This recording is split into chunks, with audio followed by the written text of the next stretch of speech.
بسم الله الرحمن الرحيم. السلام عليكم ورحمة الله وبركاته. إن الحمد لله نحمده ونستعينه ونستهديه ونستغفره ونعوذ بالله من شرور أنفسنا ومن سيئات أعمالنا.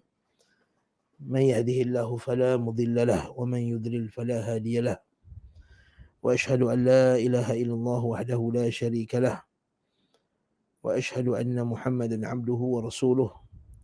يا أيها الذين آمنوا اتقوا الله حق تقاته ولا تموتن إلا وأنتم مسلمون. يا أيها الناس اتقوا ربكم الذي خلقكم من نفس واحدة وخلق منها زوجها وبث منهما رجالا كثيرا ونساء، واتقوا الله الذي تساءلون به والأرحام إن الله كان عليكم رقيبا. يا أيها الذين آمنوا اتقوا الله وقولوا قولا سديدا يصلح لكم أعمالكم ويغفر لكم ذنوبكم، ومن يطع الله ورسوله فقد فاز فوزا عظيما. أما بعد، فإن أصدق الحديث كتاب الله، وخير الهدي هدي محمد صلى الله عليه وسلم، وشر الأمور محدثاتها، وكل محدثة بدعة، وكل بدعة ضلالة، وكل ضلالة في النار. Para pendengar rahimani wa rahimakumullahu jami'an. Alhamdulillah, pada petang ini kita sama-sama sekali lagi bersiaran di melalui Yayasan Ta'lim dalam usaha kita untuk meneruskan bacaan kitab Prinsip Dasar Islam pada muka surat 85, insya-Allah. Jadi pada hari ini kita akan masuk iman kepada Nabi Muhammad sallallahu alaihi wasallam. Sebelum ni kita beriman kepada Allah Azza wa Jalla. Syahadah yang pertama, la ilaha illallah. Hari ini kita akan masuk pula rukun syahadah yang kedua, iaitu iman kepada Nabi Muhammad sallallahu alaihi wasallam. Mari kita baca tuan-tuan dan puan sama-sama. Muhammad Rasulullah sallallahu alaihi wasallam, beliau adalah Muhammad Abdul Qasim.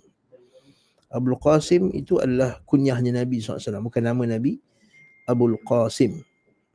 Abdul Qasim kunyahnya Nabi sallallahu alaihi wasallam. Dan ada sebahagian orang dia kata Abdul Qasim ini adalah panggilan orang Yahudi kepada Nabi Muhammad SAW. Ini adalah tidak benar. Kerana sabit juga daripada sahabat radhiyallahu ta'ala anhum. Ya, Nabi seperti mana mereka katakan, man sama fi yaumi syak faqad asal Abul Qasim. Hadis menunjukkan hadis yang menyebut bahawa seorang sahabat mengatakan, atau Abdullah bin Mughaffal atau Anas dia kata, man sama, barang siapa yang berpuasa pada hari syak. Hari syak tu ialah hari yang di mana orang syak dah masuk Ramadan ke belum. Faqad asa Abul Qasim. Faqad asa Abul Qasim, dia telah menderhakai Abul Qasim. Maksudnya lafaz Abul Qasim ni bukan sahaja dipakai oleh orang Yahudi, para sahabat radhiyallahu taala anhum juga memakai gelaran Abul Qasim. Jadi kunyah Nabi ialah Abul Qasim, Muhammad bin Abdullah. Kalau kita baca dalam kitab Zadul Ma'ad, dia disebutkan tentang khilaf, adakah ada orang sebelum Nabi Muhammad sallallahu alaihi wasallam bernama Muhammad. Sebahagian penulis sarjana mengatakan bahawa Nabi Muhammad sallallahu alaihi wasallam ialah orang yang pertama pakai nama Muhammad. Tak ada orang Arab pakai nama sebelum tu. Cuma Imam Ibn Qayyim dari kitab Zadul Ma'ad menyatakan tidak setujunya pada pendapat tersebut, kerana menurut kajian beliau ada lebih kurang 2 atau 3 orang sudah bernama dengan Muhammad. Nama dia Muhammad. Wallahu ta'ala alam bissawab.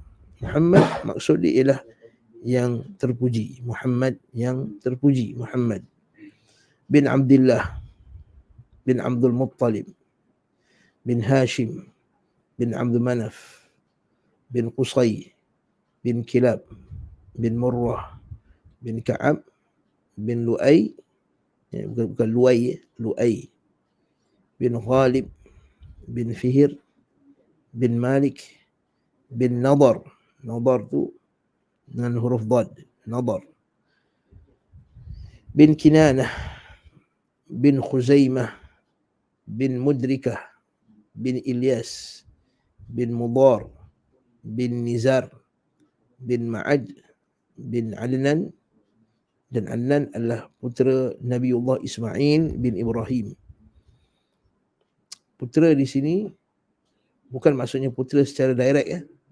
Putera di sini jangan silap faham, bukan putera secara direct.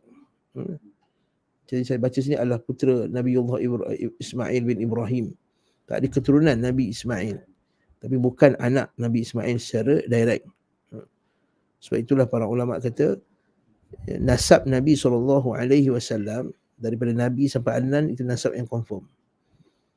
Itu nasab yang confirm. Daripada Nabi, daripada Adnan sampai kepada Ismail itu ada khilaf. Kemudian daripada Ibrahim, Ismail bin Ibrahim sampai kepada Nabi Adam, itu padanya banyak sekali yang tidak sahih. Ini disebut oleh Syekh Salih Ali Syekh dalam komentarnya kepada Zadul Ma'ad. Jadi jangan silap faham buku ni, dia kata adalah salah satu putera. Putera tu bukannya maksudnya anak direct Nabi Ismail AS, tidak. Dia adalah keturunan Nabi Ismail AS. Nabiullah Ismail bin Ibrahim Al-Khalil. Ismail bin Ibrahim, Ismail adalah Arab Musta'ribah, atau boleh kita kata keturunannya, daripada keturunannya menjadi Arab Musta'ribah. Bukan dia, keturunannya Arab Musta'ribah.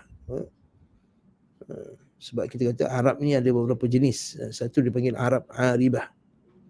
Arab Aribah ni Arab yang asli, yang awal, yang masih lagi kekal lagi sampai zaman sekarang.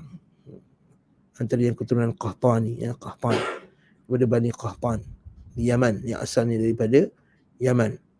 Itu Arab yang asli. Kemudian dia ada Arab Badiyah. Arab Badiyah ni ialah Arab yang dah binasa, dah hilang lah. Seperti yang sebahagian kata keturunan Nabi Saleh, ya, ialah orang Arab, keturunan Nabi Hud. Ini semua keturunan yang telah dibinasakan oleh Allah Azza wa Jalla. Arab Badiyah yang dah hilang. Kemudian dia kata Arab Musta'ribah, iaitu Musta'ribah ni ialah keturunan Nabi Ismail alaihi salatu wassalam. Sebab asalnya Nabi Ismail ni dia bukan Arab. Betul tak? Nabi Ibrahim bukan Arab. Nabi Ibrahim daripada Iraq, orang Sumerian, orang Samarian. Kemudian berkahwin dengan Hajar. Hajar adalah keturunan Qibti. Sebab itulah Nabi SAW bila dapatnya hadiah daripada Muqawqis, Raja Muqawqis, iaitu daripada Mesir. Dia kata ini adalah hadiah daripada makcik kita, daripada keturunan sebelah nenek kita, atuk kita, Muqawqis. Jadi barakallahu fikum. Jadi kat sini bila kita tengok orang Qibti campur orang Samarian dapat Nabi Ismail. Nabi Ismail bukan Arab. Tapi itu macam mana datang keturunan Arab tu? Iaitu orang Arab Aribah, iaitu dari suku Jurhum. Arab dari suku Jurhum datang masa Nabi Ismail alaihi salatu wassalam, masa ibu Ismail, Hajar, duduk dekat mana? Dekat Telaga Zamzam tu. Dekat Makkah tu. Kan Hajar kan dapat Telaga Zamzam tu. Jadi bila dah ada Telaga Zamzam kat situ, ada satu nikmat, satu kekurniaan Allah Subhanahu wa taala yang sangat besar bagi orang Arab ketika itu, yang mereka itu melakukan rihlat asy-syita'i was-saif, melakukan rihlah pada musim sejuk dan musim panas. Iaitu pada musim sejuk mereka akan ke utara, bila musim panas mereka akan ke selatan. Bila musim sejuk mereka akan ke utara, bila musim panas mereka akan ke selatan. Yes, betul. Selatan lebih sejuk. Jadi barakallahu fikum. Jadi perjalanan mereka, iaitu orang daripada Yaman ni nak pergi ke Syam amatlah jauh. Boleh katakan 1000 kilometer. Bayangkan daripada Mekah ke Madinah saja pun dah lebih kurang 500 km. Maka kita kata sampai ke Syam tu mungkin boleh jadi 1000 lebih atau 1500, mahu jadi 2000 km. Jadi mereka berjalan dengan perjalanan yang jauh tu, mereka perlukan air. Jadi antaranya ialah bila adanya Allah Ta'ala kurniakan Telaga Zamzam tu, maka Hajar pun membuat penempatan kat situ. Jadi suku-suku Jurhum ni bila dia lalu dekat kawasan tersebut, dia minta Hajar. Saya sebut Khadijah, Hajar. Kalau saya sebut salah lagi, Hajar untuk duduk kat situ, untuk duduk kat kawasan bersama dengan mereka. Lepas tu Hajar kata, boleh, kau boleh duduk kat kawasan ni, tetapi dengan syarat Zamzam tu bukannya milik kamu. Zamzam tu milik aku 100%. Kata Hajar. Maka ketika itu mulalah puak suku Jurhum pun duduk situ. Dan seperti biasa, seperti mana doa Nabi Ibrahim mengatakan bahawa Rabbi ja'al hadzal balada aminan, jadikan negeri ini negeri yang aminan, warzuq ahlahu minats thamarat, kurniakan penduduknya dengan buah-buahan dan perniagaan yang maju. Sebab tu kita tengok maka Jurhum ni makin lama makin maju dekat situ, makin ramai. Akhirnya kemudian Nabi Ismail pun berkahwinlah dengan salah satu wanita dari puak suku Jurhum. Akhirnya memerintahlah suku Jurhum, dan kebetulan Nabi Ismail tadi daripada Jurhum tadi dapatlah Arab, dia panggil Arab Musta'ribah. Jadi Nabi Ismail kahwin dengan Arab, dan Nabi Ismail dikatakan orang pertama yang cakap Arab dengan betul-betul fusha, yang paling sempurna bahasa Arab dia. Wallahu a'lam bissawab. Kemudian duduklah kat situ orang Arab dekat orang suku Jurhum dekat situ, dan banyak lagi lah kabilah-kabilah yang lain pun muncul lah. Okey.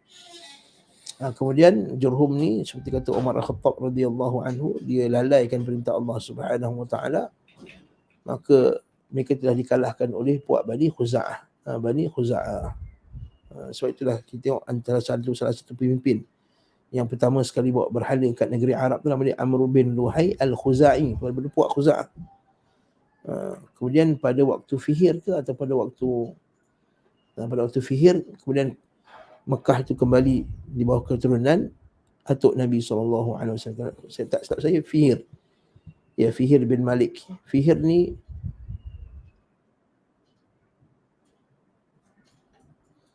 kalau tak silap saya Fihir, daripada Fihir ni lah Quraisy. Kemudian daripada banyak-banyak ni, daripada kabilah Nabi ni, daripada Adnan.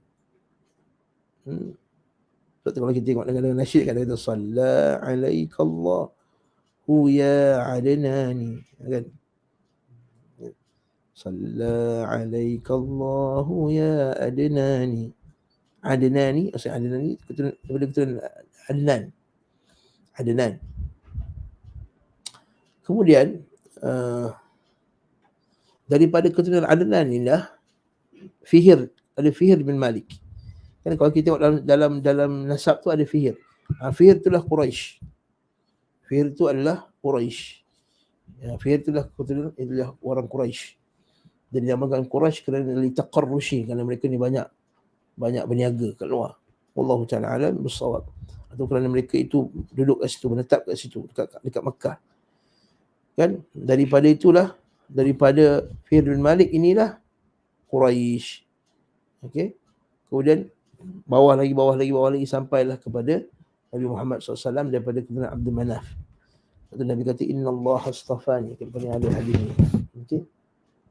Kita dia. Dan hadis sebut sesungguhnya Allah Taala telah memilih daripada min waladi Ismail Kinanata. Allah Taala telah memilih daripada anak Nabi Ismail ni Bani Kinanah. Maksudnya yang paling bagus Bani Kinanah. Daripada Bani Kinanah inilah Allah Taala telah keluarkan Quraisy. Daripada Quraisy ini Allah Taala keluarkan Bani Abdul Manaf. Daripada Bani Abdul Manaf ni Allah Taala telah keluarkan yang terbaik ialah Bani Abdul Muttalib. Dan aku daripada Bani Abdul Muttalib, kata Nabi SAW.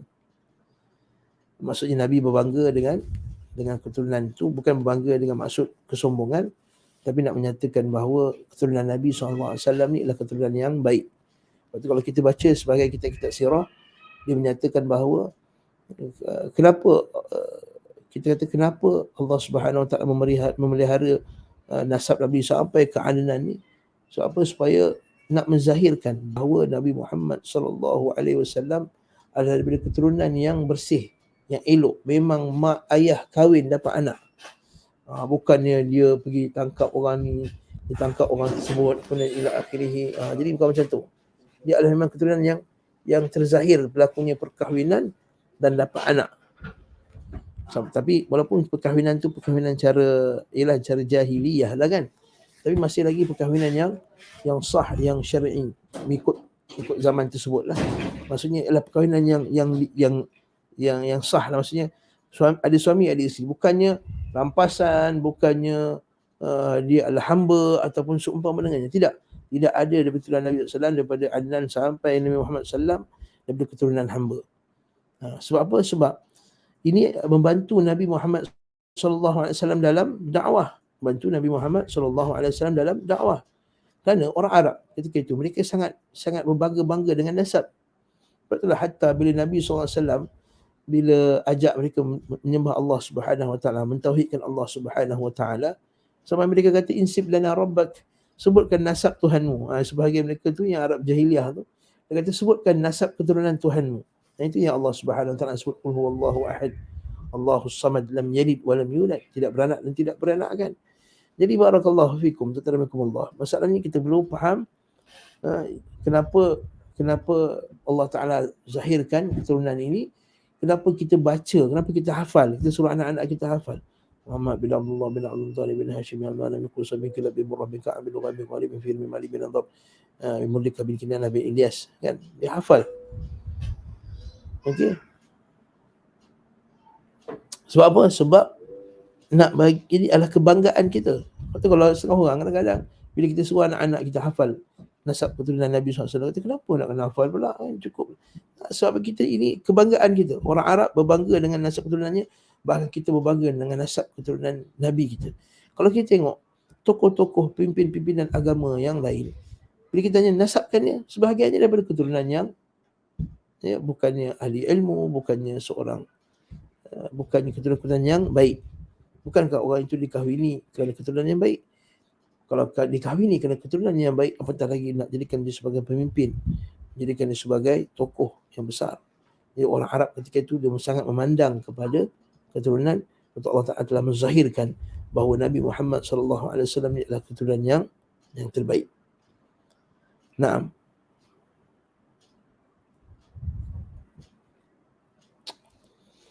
Sambung lagi. Beliau adalah penutup para nabi. Ana khatamun nabiyyin. La nabiyya ba'di. Nabi, aku adalah penutup sekalian nabi, tidak ada nabi selepasku. Jadi siapa saja yang mendakwa ada nabi selepas Nabi Muhammad sallallahu alaihi wasallam, maka dia kafir billah. Serta utusan Allah kepada seluruh manusia. Wa ma arsalnaka illa rahmatan lil alamin. Kan Nabi kata, tidaklah engkau wahai Muhammad diutus sebagai rahmat ke seluruh alam. Dan hadis lain pula berkata, "Utitu khamsan lam yu'tahunna ahadun min qabli." Aku telah diberi 5 perkara yang tidak diberi 5 perkara tersebut kepada nabi sebelumku. Antara salah satunya ialah inni bu'ithu ilan nasi kaffah. Aku ini telah diutuskan kepada manusia seluruhnya. Sebab itulah semua umat Nabi Muhammad, semua manusia yang berada, yang wujud selepas perutusan Nabi Muhammad sallallahu alaihi wasallam, maka dia adalah umat Nabi Muhammad. Dengan maksud umat apa? Iaitu ummatun dakwah. Dengan maksud apa? Ummatun dakwah. Dengan umat dakwah, itu umat yang perlu didakwahkan kepada dakwah Nabi Muhammad sallallahu alaihi wasallam. Umat dakwah, bukan umat istijabah. Umat istijabah itu umat yang telah menerima dakwah Nabi sallallahu alaihi wasallam. Beliau adalah hamba, abdun la yu'bad wa rasulun la yukadzab. Ini sebenarnya ucapan daripada ulama-ulama kita. Iaitu dia adalah nabi yang la yu'bad, nabi yang tidak disembah. Yes, tidak boleh mengangkat Nabi Muhammad sallallahu alaihi wasallam fauqa manzilatihi. Tidak boleh mengangkat Nabi SAW lebih daripada kedudukannya seorang nabi. Iaitu apa dia? Dengan mengangkatnya seperti Rasul, mengangkat Nabi itu seperti Tuhan atau Dewa yang disembah, yang diminta pertolongan padanya, yang diminta hajat, yang berdoa padanya, tawakal pada Nabi. Ini tidak benar. Ini tidak sahih. Okey. Barakallahu fiik. Jadi kat sini, naam. Tapi dia juga Rasulullah yukadzab, Rasul yang tidak didustakan, seperti yang dilakukan oleh orang Yahudi. Sebab itulah barakallahu fikum, kita ni ahli sunnah, orang Islam yang berada di atas sunnah, ahli sunnati wal jamaah. Mereka ni wasat, pertengahan antara dua ghulu, antara dua yang melampau. Satu melampaunya Nasrani, iaitu dengan mencela Nabi Isa contohnya. Okey. Dia juga melampaunya Kristian, sebagaimana melampaunya Kristian kepada Nabi Isa yang menganggapnya sebagai Tuhan, dan perbuatan memperdekihkan Nabi seperti orang Yahudi, Nabi Isa alaihi salatu wassalam. Juga kita juga bukan begitu dengan Nabi Muhammad SAW. Jangan ghulu pada Nabi SAW sampai menyembahnya. Kata Nabi SAW kata, la tutruni kama atratan nasara al-Masih ibn Maryam. Nabi kata, janganlah kamu melampau-lampau dalam memujiku sebagaimana orang Nasrani memuji Isa bin Maryam. Innama ana abd, sesungguhnya aku adalah hamba. Faqulu abdullahi wa rasuluh, katakanlah Muhammad itu adalah hamba Allah dan Rasulnya. Itulah kebanyakannya panggilan-panggilan sahabat Nabi SAW adalah Rasulullah, ya Rasulullah, ya Rasulullah. Tetapi kita juga tidak jafa, al-ghulu, melampau, jafa, tak peduli pula. Sampai panggil Nabi Muhammad SAW dengan panggilan Muhammad je. Muhammad saja, Muhammad. Atau panggilan Nabi dengan panggilan, ataupun Nabi tu siapa, bolehlah kahwin banyak, dia ni. Cakap macam tu, ucapan yang seolah-olah memperlekehkan Nabi. Tidak ada ihtiram, tidak ada penghormatan kepada Nabi Muhammad SAW. Dan perkara ini sangat dibenci. Bahkan tanda keimanan seseorang itu ialah memanggil Nabi Muhammad SAW dengan panggilan yang terbaik sekali. Bila cerita pasal Nabi, cerita dengan cara yang terbaik. Naam, sambung lagi. Beliau adalah sebaik-baik makhluk. Naam, afdalu khalqillah ala al-itlaq. Sebaik-baik makhluk. Makhluk yang paling afdal makhluk. Makhluk yang paling akramul khalq.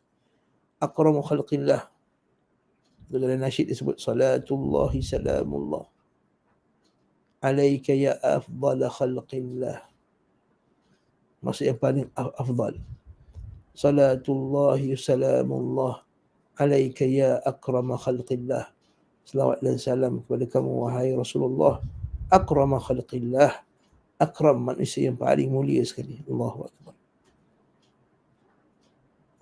Kalau orang tanya apa dalil Nabi Muhammad SAW, ialah yang paling bagus sekali, kita kata sebab Allah Ta'ala kata Al-Quran, laqad khalaqnal insana fi ahsani taqwim. Betul tak? Allah Ta'ala jadikan manusia itu adalah sebaik-baik penciptaan. Dan Allah Ta'ala suruh malaikat-malaikat semua sujud kepada Nabi Adam. Okey. Manusia ialah sebaik-baik makhluk, sebaik-baik penciptaan, dan sebaik-baik manusia ialah Nabi Muhammad SAW. Sebab Nabi kata, ana sayyidu waladi Adam wala fakhr. Nabi kata, aku adalah penghulu sekalian anak Adam, wala fakhr. Tujuan ini bukan untuk berbangga-bangga, tetapi adalah untuk menyatakan penyataan bahawa Nabi adalah semulia-mulia makhluk. Bahkan sebagian ulama kata Nabi lebih mulia daripada Arash. Bahkan sebagian ulama kata lebih mulia daripada Jibril. Sebagian ulama dia kata Jibril ialah makhluk yang termulia di langit. Nabi Muhammad SAW ialah makhluk yang termulia di bumi. Namun pendapat ini juga dibantah. Dia kata Nabi Muhammad SAW ialah mulia dari Jibril. Kerana ketika Isra' dan Mi'raj, ada tempat yang Jibril tak boleh sampai, Nabi Muhammad SAW boleh sampai. Lebih tinggi daripada tempat yang maqam yang Jibril sampai tersebut. Ketika Isra' dan Mi'raj, kan semua tahu, Nabi naik sampai tempat Jibril tak boleh ikut dah. Yang hanya pergi siapa? Nabi Muhammad SAW. Itu dalil bahawa Nabi Muhammad SAW ialah makhluk yang paling afdal secara mutlaknya. Secara mutlak. Nah, darjatnya yang paling tinggi dan kedudukannya paling dekat dengan Allah Subhanahu Wa Taala. Ya, ini Nabi kata aqrabukum atqalukum lillah wa akhsyakum lillah. Akulah paling dekat dengan Allah Subhanahu Wa Taala, aku paling takut pada Allah Subhanahu Wa Taala. Dan Nabi SAW sebut di syurga kelak ada satu maqam, satu tempat yang paling mulia sekali, paling dekat dengan Allah, ala yaminillah, di sebelah kanan Allah Subhanahu Wa Taala. Maqaman mahmud. Dan dia kata Allah Ta'ala hanya akan bagi seorang saja pada tempat tersebut, dan aku berharap akulah seorang itu. Dan sebenarnya bila kita sebut Nabi berharap, maksud benda itu betul lah. Maksud ini adalah Nabi Muhammad, tempat Nabi Muhammad SAW. Sebab itulah bila kita lepas azan, Allahumma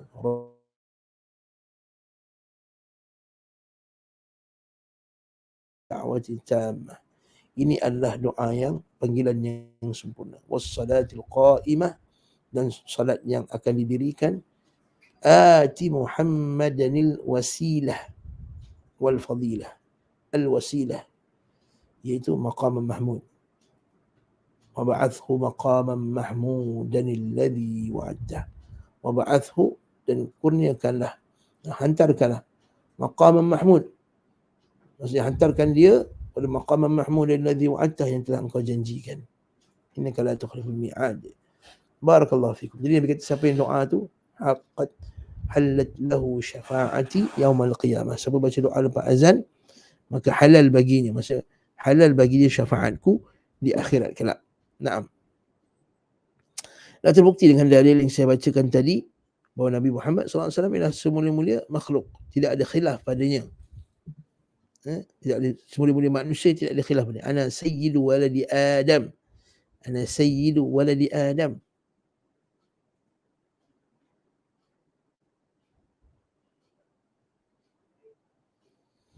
Naam. Beliau diutuskan kepada manusia dan jin dengan kebenaran dan petunjuk. Yes. Lepas tu Nabi kata dalam hadis, inni bu'ithu ilal ahmari wal aswad. Aku diutuskan kepada makhluk yang merah dan hitam. Yang merah itu manusia, yang hitam itu adalah jin. Merah itu bukannya Caucasian, hitam itu adalah African, bukan. Al-ahmar iaitu maksudnya ialah manusia, wal aswad iaitu jin. Yang diutus oleh Allah sebagai rahmat bagi sekalian alam. Sebagaimana firman-Nya, wa ma arsalnaka illa rahmatan lil alamin. Dan kami utuskan kau wahai Muhammad sebagai rahmat ke sekalian alam. Rahmatnya Nabi Muhammad SAW adalah pada hidayah yang dibawakan oleh Nabi SAW. Rahmatnya Nabi Muhammad SAW adalah petunjuk yang Nabi bawa. Rahmatnya Nabi SAW adalah menegakkan hukum Allah Subhanahu Wa Taala. Rahmatnya Allah Subhanahu Wa Taala adalah dengan menentang musuh-musuh Allah. Jangan silap faham ayat ni. Bila Allah Ta'ala kata rahmat ke sekalian alam, tapi habis tu kalau rahmat, kenapa mereka berperang? Ada setengah orang petikaikan macam tu. Dia kata, kalau rahmat, kenapa dia bunuh? Kenapa Nabi SAW memerintahkan untuk membunuh Ka'ab al-Ashraf contohnya? Kalau rahmat sekalian alam, kenapa dia ada peperangan? Kenapa ada pertumpahan darah?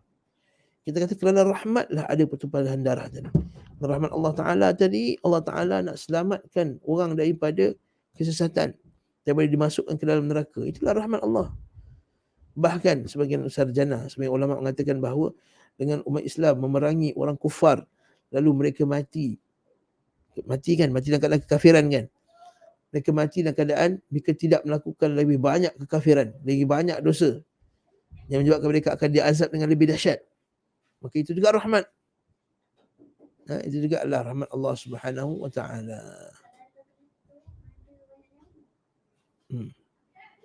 Naam.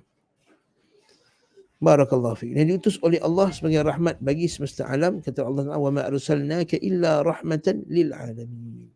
Illa rahmatan lil alamin. Kepada sekalian alam. Rahmatnya Nabi SAW kepada manusia. Tapi kita maksud alamin. Alamin ni maksudnya semua makhluk. Hatta pada pokok, hatta pada binatang. Kalau orang tanya pula, Ustaz, macam mana pula Nabi ni rahmat kepada binatang? Nabi dakwah kepada binatang ke? Soalan ni kan. Macam mana rahmat kepada pokok pula? Macam mana Nabi ni bawa rahmat kepada pokok? Nabi ni ada mengajar pokok Al-Quran ke? Tidak, memang bukan. Allah. Tetapi jawapannya adalah kerana apabila Nabi Muhammad SAW turun ke muka bumi atau diutuskan di muka bumi, Nabi Muhammad SAW berdakwah kepada tauhid, dakwah kepada Islam yang benar, dakwah kepada mengamalkan syariat Allah Subhanahu Wa Taala. Bila Allah Subhanahu Wa Taala bila umat manusia telah mengamalkan syariat, telah mentauhidkan Allah Azza wa Jalla, maka Allah Taala akan turunkan rahmat, Allah Taala akan turunkan keberkatan di muka bumi ini. Betul tak? Walau anna ahlal qura amanu wattaqaw lafatahna alaihim barakatin minas samai wal ard. Kalaulah penduduk satu negeri itu amanu wattaqaw, beriman dan takwa, lafatahna alaihim berkat bagi bumi, daripada bumi dan langit. Bumi maksudnya keluarnya tumbuh-tumbuhan. Jadi keluarnya pokok-pokok, keluar daun-daunan. Ini sebab apa? Ini juga makanan bagi binatang. Bukankah itu makanan bagi binatang? Bila keluar pokok-pokok, keluarnya berkat air sungai, air hujan turun disebabkan kita taat perintah Allah Ta'ala, maka hujan turun. Maka yang dapat manfaat juga binatang. Lepas tu binatang kata ini rahmat Nabi Muhammad SAW. Sebab orang taat Allah Ta'ala kat negeri ni, Allah Ta'ala bagi hujan, Allah Ta'ala bagi cuaca yang baik, maka kita pun dapat juga faedah sama-sama. Ini juga kita kata rahsia kenapa yang kita boleh kaitkan dengan apa yang kita pernah bincang sebelum ni, iaitu ahli ilmu itu didoakan oleh semua binatang. Kan? Annal alim yad'u lahu kullu man fis samawati wal ard. Hatta al-haytani fil ma. Hatta an-namlah fi hujriha, fi juhriha. Orang yang alim, berilmu, didoakan oleh semua makhluk. Hatta hitani fil ma, ikan di dalam air. Hatta namlah, sehinggalah semut-semut yang kecil-kecil tu di dalam lubang-lubang yang jalan kat tepi-tepi rumah kita yang kita tak perasan tu, dia sedang mendoakan ahli ilmu. Dengan semut yang banyak juta tu doa kita. Allahu Akbar. Syekh Ali Al-Halabi, Syekh Ali Hasan Al-Halabi rahimahullahu ta'ala, semoga Allah Ta'ala merahmatinya, mengampuninya dan menyucikan rohnya dan masukkan dia di kalangan orang salih. Syekh Ali Hasan Al-Halabi dia kata apa? Kenapa semua semut-semut mendoakan? Kerana semut-semut ni semua melihat bahawa bila orang itu mengamalkan ilmu, bila orang itu ada ilmu, dia memerintah bumi ini dengan penuh keadilan, penuh kebaikan. Bila dia gunakan air, dia tak membazir pakai air. Dia pakai air sikit, tak membazir. Bila dia makan, dia makan tak membazir. Tuan-tuan tengok betapa alam ini sekarang ini rosak. Antara sebab pencemaran alam adalah kerana pembaziran manusia. Pembaziran. Na'udzubillah. Tengok macam mana. Subhanallah, pembaziran yang sangat melampau. Semata-mata di atas nama perhiasan, semata-mata di atas nama kemasyhuran, semata-mata kerana prestige, maka mereka musnahkan alam kerana semata-mata nak apa? Nakkan benda tersebut. Ahli ilmu tidak sebegitu. Ahli ilmu makan apa yang perlu, dia ambil apa yang perlu, maka dia gunakan apa yang perlu, dia tidak membinasakan alam. Maka binatang-binatang ni semua mendapat rahmat daripada orang yang berilmu tadi. Dan ilmu tadi daripada apa? Wal ilmu ma qalahu nabi, ma qala Allah wa qala Rasul. Wa ma siwa dhalika huma apa? Al ilmu ma Imam Syafi'i rahimahullah, ilmu itulah ma qala Allah, apa yang Allah Ta'ala sebut, wa ma qala Rasul. Selain daripada itu ialah masqalah, hanyalah penyibuk saja. Na'am, barakallahu fikum. Jadi ini faham tak rahmat sekalian alam, hatta pada langit-langit, pada bintang-bintang. Sebab apa? Bila Allah Ta'ala meridai satu kaum, Allah Ta'ala akan banyakkan rahmat pada tempat seperti ayat yang saya baca tadi, surah Al-A'raf tadi. Walau anna ahlal qura amanu wattaqaw la fatahna alaihim barakatin minas samai wal ard.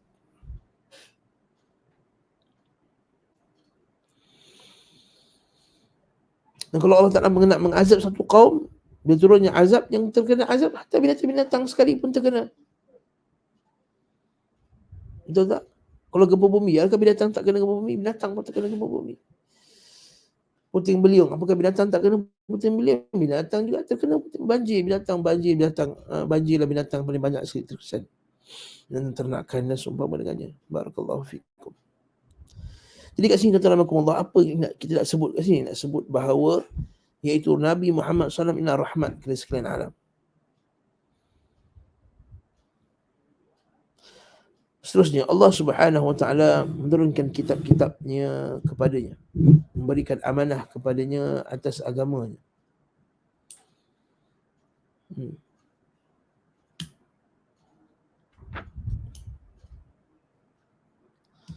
Sebab mereka pernah mempertikaikan. Dia kata kenapa tak, orang musyrik kata kenapalah tak pilih orang-orang hebat,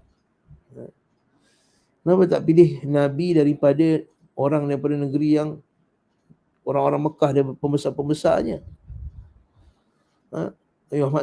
daripada orang yang ialah Abu Talib, anak yatim yang dibela oleh Abu Talib yang juga bukannya orang kaya.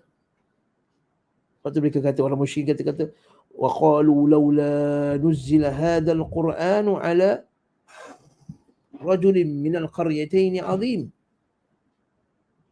Ini Allah Ta'ala sebut dalam surah Zukhruf. Bila dikatakan kepada mereka walamma ja'ahumul haqq, bila datang kepada mereka kebenaran, mereka kata qalu hadha sihrun wa inna bihi kafirun. Wa inna bihi kafirun, ini adalah sihir. Kami tak terima ni. Yang tuduh Nabi Muhammad tu ahli sihir. Kata wa qalu laula nuzila hadzal Qur'an ala rajulin. Kenapa la ta'anta daripada dua negeri yang besar, dua bandar yang besar ini. Naam. Qaryataini azim. Maksudnya mereka seolah-olah kenapa tak hantar Nabi yang orang yang hebat, orang yang tokoh yang hebat. Tidak. Dia ingat orang yang hebat tu ialah orang yang daripada keturunan yang hebat, daripada raja atau seumpama dengannya. Sebab kata Allah Ta'ala, ahum yaqsimuna rahmat rabbik. Ini saya nak ni, rahmat tadi, tidak ambil kata rahmat tadi. Apakah Allah Ta'ala kata, apakah mereka itu, apakah orang musyrikin itu yang membahagi-bahagikan rahmat Allah Ta'ala? Nahnu qasamna bainahum ma'isyatahum fil hayati dunya. Kamilah yang bahagikan kehidupan mereka. Kami yang bahagi-bahagikan rezeki mereka fil hayati dunya. Maksudnya, sebagaimana kami bahagi-bahagikan rezeki, setiap orang ada rezeki masing-masing, ada kedudukan masing-masing. Begitu juga dengan wahyu, aku bagi kepada siapa yang aku nak. Kata Allah Ta'ala, ahum yaqsimuna, apakah mereka yang bagi-bagikan rahmat Allah? Maksudnya wahyu ni rahmat daripada Allah, Nabi ni rahmat daripada Allah Subhanahu Wa Ta'ala. Mereka menentukan siapa nak letak. Wa rafa'na ba'dahum fawqa ba'din darajat.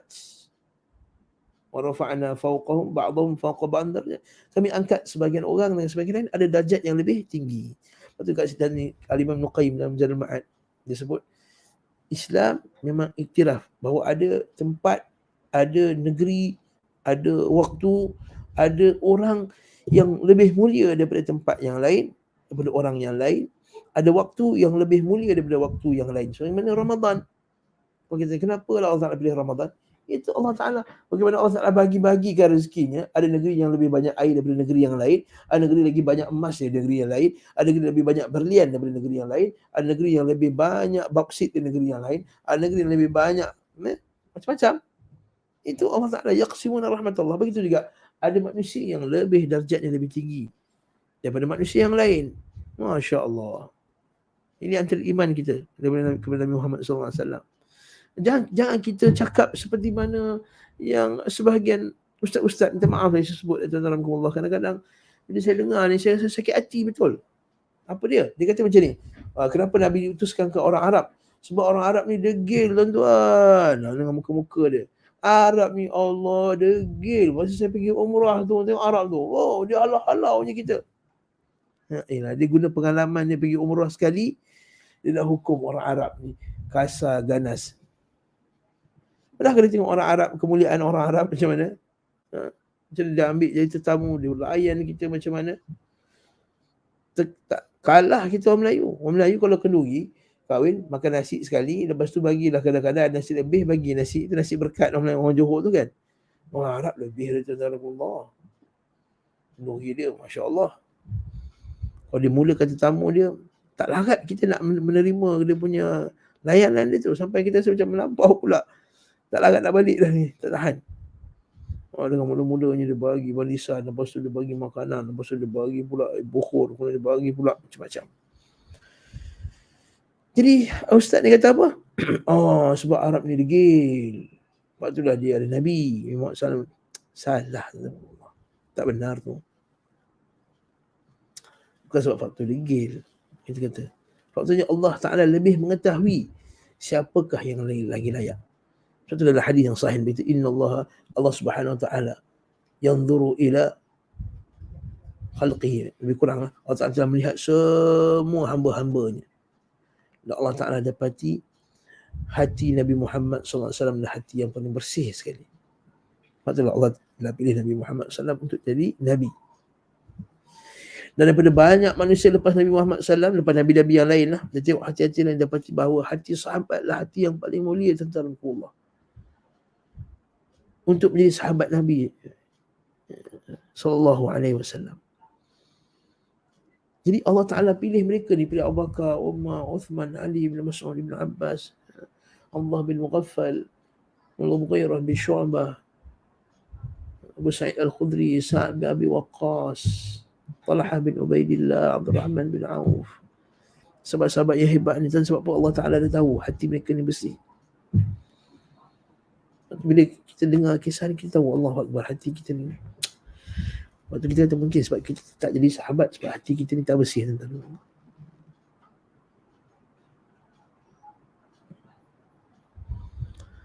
Jadi kita boleh apa? Kita boleh fikirlah kenapa kita tak jadi sahabat. Mungkin sebab hati kita tak sebersih hati mereka.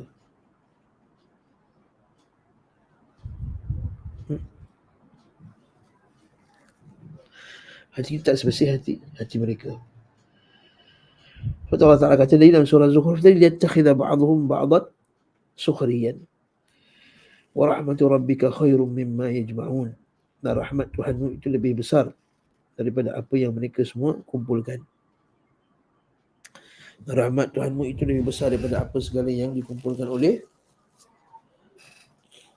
apa yang kamu semua kumpulkan. Dan rahmat Tuhan maksudnya wahyu daripada Allah Ta'ala. Dan Nabi Muhammad SAW khairum mimma yajma'un wa rahmatu rabbika khairum mimma yajma'un. Dan rahmat Tuhanmu itu lebih besar daripada apa yang kamu semua kumpulkan di muka bumi, lagi besar.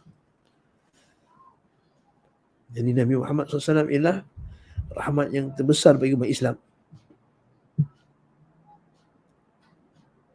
Rahmat yang terbesar bagi umat Islam. Nah. Kemudian Nabi SAW pula memberikan amanah kepadanya. Allah Ta'ala pula, Allah Ta'ala berikan amanah kepada Nabi untuk menanggung agama ni. Sebab nak tanggung agama ni berat. Lepas tu Allah Ta'ala ambil yang paling suci hatinya, yang paling amanah. Inna sanulqi alaika qawlan thaqila. Surah Muzammil tu kan, anak-anak kita hafal. Inna sanulqi alaika, kami wahai Muhammad akan bagi engkau ni qawlan thaqilan, wahyu yang berat untuk tanggung. Kita ni belum lagi ada perintah wahyu, dah berat dah kehidupan kita ni, betul tak? Nak besarkan anak, kadang anak kita ada yang sakit, kadang ada anak kita ada yang yang tak sihat, betul tak? Ada anak kita yang sebagiannya diuji pula ada anak autism, ada anak ni ada masalah macam-macam, dysleksia ke, masalah macam-macam. Dan kita rasa berat betul nak meneruskan kehidupan ni, berat betul dalam kehidupan kita setiap hari.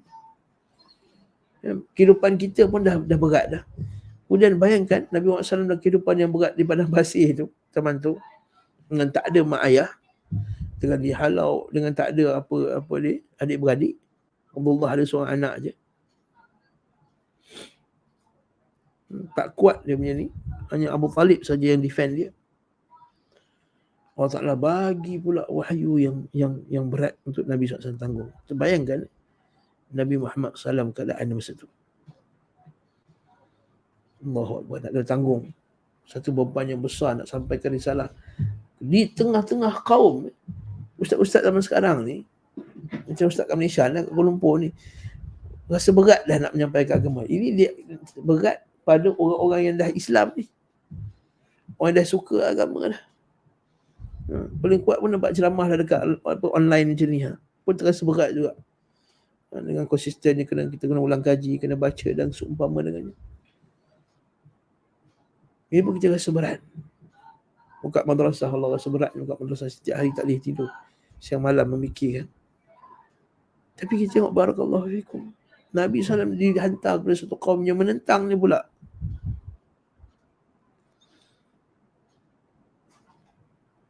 Kita bayangkan beratnya. Patutlah dia tidak diberi melainkan kepada orang yang betul-betul amanah.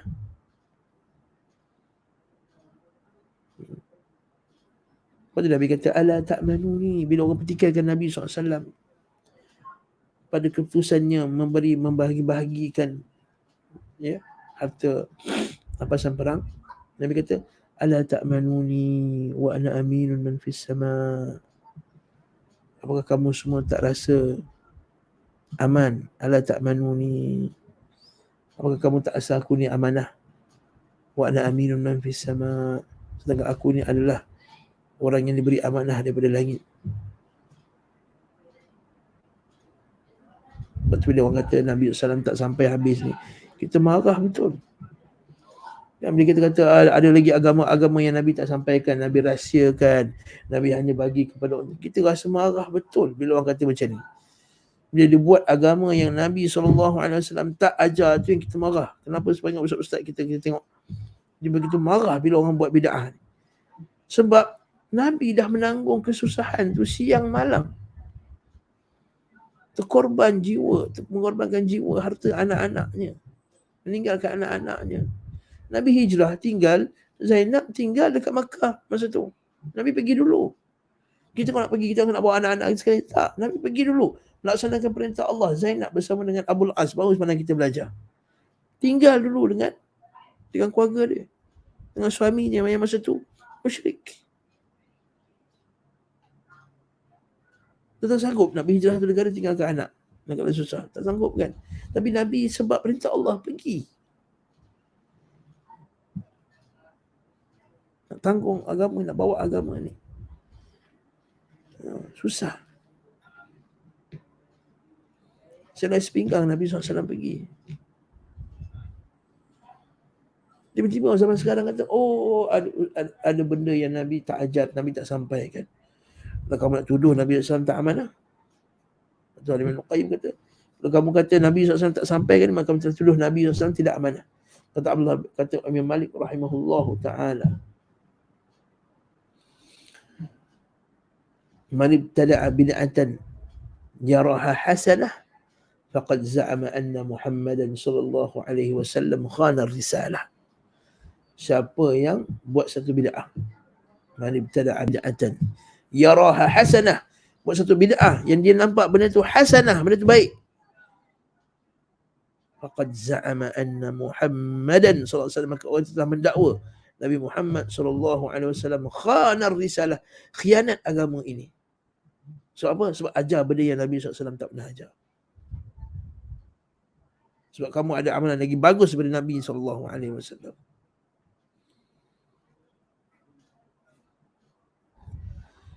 Dan inilah dia memberikan amanah kepadanya atas agamanya, wa'addal amanah, dan menugaskannya untuk menyampaikan risalahnya.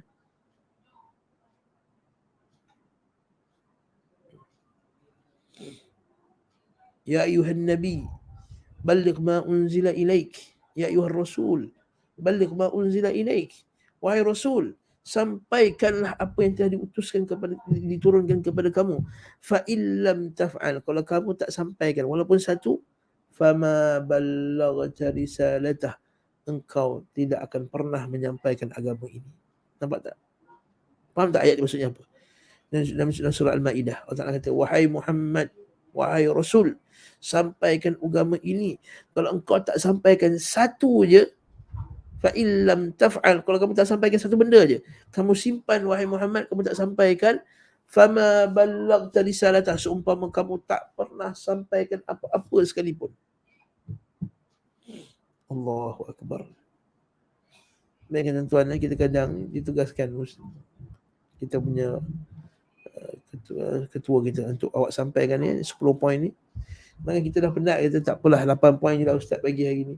Itu 2 poin ni saya lupa. Kadang-kadang penat lah, tak apalah 2 poin nantilah saya sampaikan. Dia tak lupa. Tak diberi ancaman pun. Yang ni Nabi SAW tak sampaikan satu benda je, tak sampaikan. Fama ballaghta risalatah, kamu seolah-olah tak pernah menanggung, tak pernah menyampaikan apa-apa pun. Allahu Akbar. Berat. Maksudnya Nabi kalau Allah Ta'ala kata bagi 10 tugas, Nabi kena buat 10 tugas tu sebiji macam mana Allah Ta'ala bagi. Tak boleh kurang sikit pun. Berat tak tuan-tuan? Berat.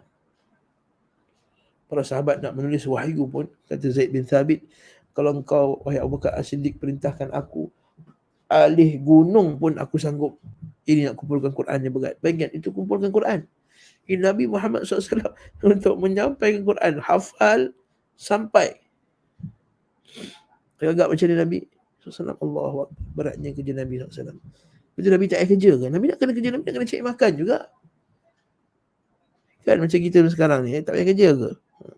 Nak buat kerja dakwah je, tak payah kerja. Nabi ada anak kan? Nabi kan ada anak. Tak perlu bagi makan anak bini. Kena bagi makan anak bini juga. Tapi benda itu tak di-highlight dalam sirah Nabi. Sebab itu semua orang buat. Tapi nak cerita pasal, ada cerita, tapi ada juga kisahnya. Nak cerita pasal ni, macam mana keagungan Nabi SAW, kesusahan Nabi nak tanggung risalah. Sama lagi. Dan menugaskannya untuk menyampaikan risalahnya. Allah telah melindunginya dari kesalahan dalam menyampaikan risalah ini.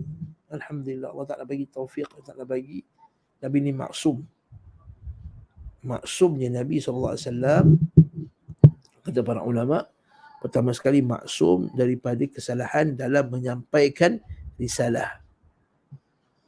Yang kedua, maksum dari segi tidak melakukan dosa-dosa yang besar dengan sengaja. Dan ketiga, maksum dari segi tidak berterusan melakukan kesalahan-kesalahan yang kecil. Adakah Nabi ada melakukan? Tetapi Allah Ta'ala telah sebut kesalahan Nabi semuanya dengan taubat. Dan Nabi SAW bertaubat. Itulah antara hikmah disyariatkan taubat adalah, kalau Nabi tak buat kesalahan langsung, maka Nabi tak adalah amalan taubat tu. Nabi tak ada lah amalan taubat. Sebab Nabi tak ada salah.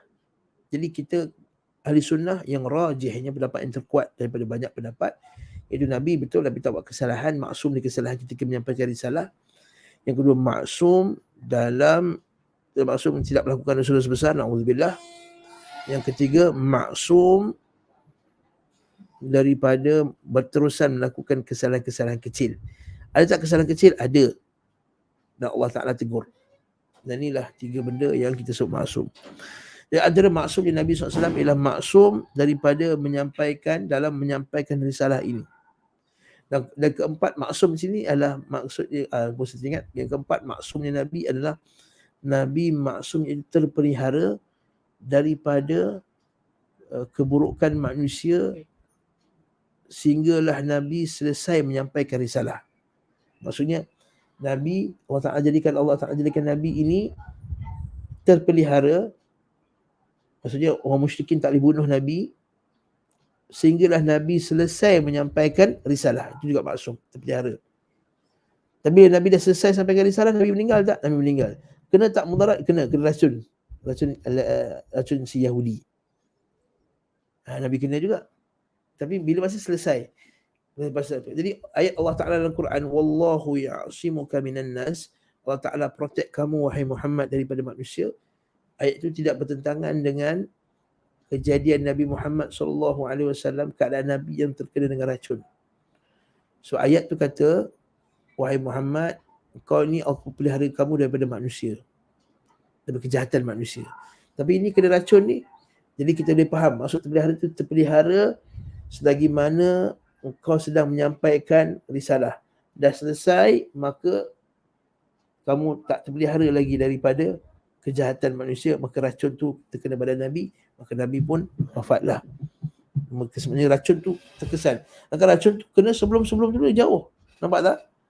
Jadi kesan racun tu akhirnya terkena kat Nabi SAW. Lepas tu Nabi, ketika Nabi nak wafat, Nabi kata, aku masih lagi merasai kesan racun yang diberikan oleh orang Yahudi tu. Nabi masih lagi rasa racun tersebut.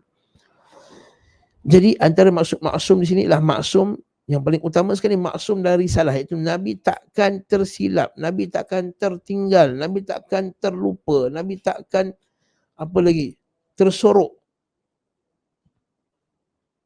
apa yang Allah Subhanahu Wa Taala telah perintahkan Nabi untuk menyampaikannya.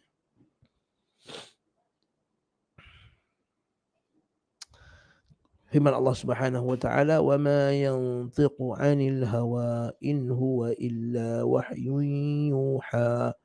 Dan tidaklah yang diucapkannya itu Al-Quran menurut kemahuan nafsu, hawa nafsunya. Maka Nabi takkan ikut hawa nafsunya. In huwa illa wahyun yuha. Maka dia adalah wahyu yang diwahyukan kepada Nabi Muhammad sallallahu alaihi wasallam. Wahyu, maksud wahyu adalah khabar yang tersembunyi. Maksud wahyu adalah khabar yang tersembunyi. Jadi al-iha iaitu menyampaikan khabar secara tersembunyi. Jadi itu maksud wahyu dari segi bahasa. Daripada segi syarak itu wahyu daripada Allah Subhanahu, khabaran daripada Allah Taala kepada Nabi Muhammad sallallahu alaihi wasallam. Dan berat tak Nabi tangguh dapat wahyu itu? Masa Nabi wahyu berat. Nabi kata yang paling berat, dia kata yang aku dapat wahyu adalah seperti gemerincingnya loceng. Mithlu salatil jaras, kata Nabi sallam, seperti deringan loceng yang sangat kuat. Tuan pergi kat sekolah kebangsaan, sekolah menengah, kita tak telinga kat sebelah loceng kuat tu. Mau pekak kita. Betul tak? Maka Nabi SAW dapat dengar loceng. Sampai Nabi SAW terduduk. Sampai unta Nabi pun terduduk.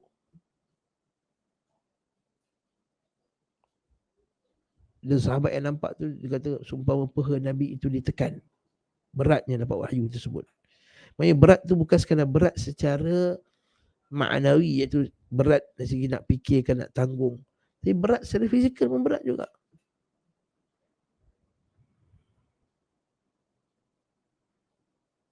Nah, sudahlah berat. Nabi SAW dilarang pula untuk memandai-mandai. Betul kata in huwa illa wahyu yuha. Nabi tak boleh masukkan perkataan Nabi sikit pun dalam wahyu Allah Subhanahu wa taala tadi. Betul Allah Taala dalam Quran, walau taqawwala alaina ba'dal aqawil la akhadna minhu bil yamin thumma laqata'na minhu al watin. Kalaulah Muhammad ini taqawwala bal yaqul taqawwala maksudnya bercakap-cakap, mereka walau taqawwala alaina ba'dal aqawil, kalau mereka itu, kalau Nabi itu taqawwala alaina, mencipta-cipta perkataan bagi pihak kami, kata Allah Ta'ala, la akhadna minhu bil yamin, kami akan tangkap Muhammad ini dengan tegas. Thumma laqata'na minhu al-watin, kemudian kami akan laqata'na minhu al-watin, kami akan cabut-cabutkan, putuskan urat Nabi Muhammad sallallahu alaihi wasallam. Allahu akbar. Berat tak? Berat ancaman Nabi Muhammad SAW.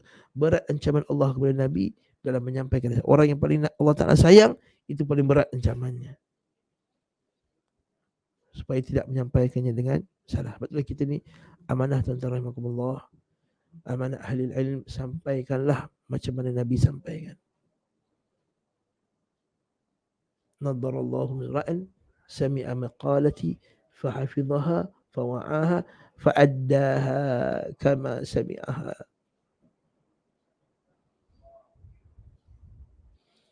Bercahayalah wajah orang yang mendengar hadisku, fasami'aha, didengarnya, fawa'aha, dia menghafalnya dan memahaminya, kemudian sampaikannya sebagaimana dia dengarnya. Waktu Nabi kata isma'u, Nabi kata kepada sahabat, dengarlah supaya orang selepas kamu boleh dengar daripada kamu, dan orang selepas daripada mereka juga akan dengar daripada mereka. Maksudnya dengar hadis Nabi SAW. Sama lagi, ahli sunnati wal jamaah mengimani bahawa Allah Subhanahu wa taala mendukung, menguatkan nabinya SAW dengan mukjizat yang nyata dan ayat-ayat yang jelas. Dalam hadis Nabi SAW, hadis Sahih Muslim, tidak ada seorang nabi, Sahih Bukhari, tidak ada seorang nabi pun melainkan Allah Taala utuskan bersamanya ayat-ayat, tanda-tanda yang bagaimana kaumnya beriman dengannya.